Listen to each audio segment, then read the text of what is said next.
And I now call the member for Clark. Thank you, Speaker.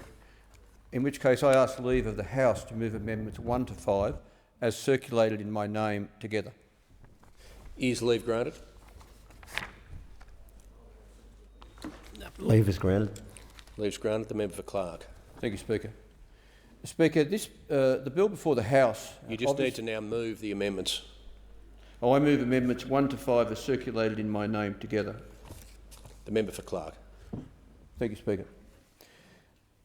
Speaker, this bill before the House obviously provides the Treasurer with enormous power and discretion.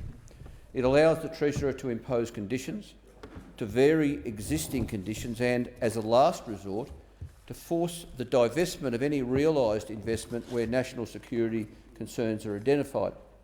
It also provides the Treasurer with greater enforcement, monitoring and investigative powers to respond to actual or likely non-compliance by investors, including call-in powers to review certain actions not otherwise captured under the Foreign Acquisitions and Takeover Act. Deputy Speaker, if the public is to have confidence that these powers are being wielded responsibly, we must know when and why the Treasurer uses this power and discretion.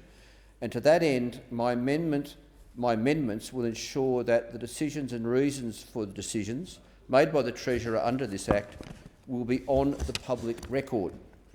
Deputy Speaker, moreover, these amendments are particularly important because of the loose definition of national security or decisions not contrary to national security that are used to initiate the new national security test.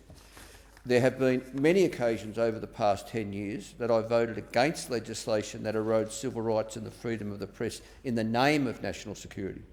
I've also voted against the barbaric treatment of asylum seekers and refugees that has been actioned in the name of national security.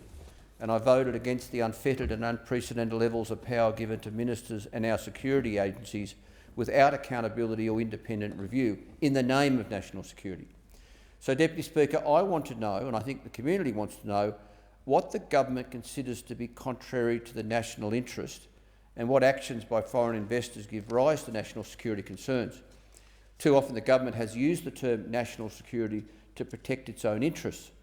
The public disclosure of this information that I propose this afternoon would provide some surety for foreign investors intending to invest in Australia and also build public trust that the decisions made under the foreign investment framework are warranted. Deputy Speaker, indeed, without these amendments, how do we know that decision makers will not use these legislative powers to help out their mates, or perhaps the large political donors at the next election? The half-baked ICAC proposal by the government is certainly not going to provide any comfort to the community. In fact, without a federal ICAC, we really need all decisions made at the discretion of ministers to be on the public record.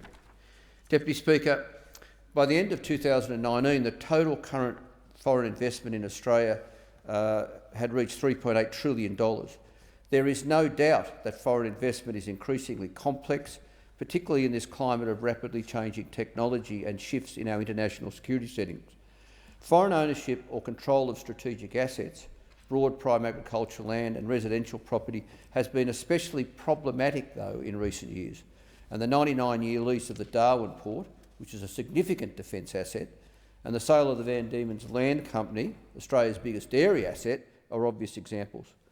Deputy Speaker, I believe that the sale of these assets to foreign interests are clearly inconsistent with Australia's national interest and public expectation, and this is one of the reasons why I agree the Treasurer should have the increased powers and discretion outlined in this bill.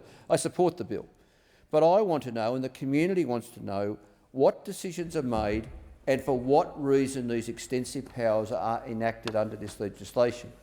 I believe the community, business and industry, as well as foreign investors, would want to know. So, Deputy Speaker, these amendments provide for that clarity and transparency, and I hope they get the support of both major parties, because surely both the government and the opposition would realise by now how important transparency is to the Australian community. In essence, Deputy Speaker, I just want the Treasurer's decisions and the reasons for those decisions to be on the public record, available through a publicly accessible website, so we just know what's going on and why it's going on. Thank you, Deputy Speaker.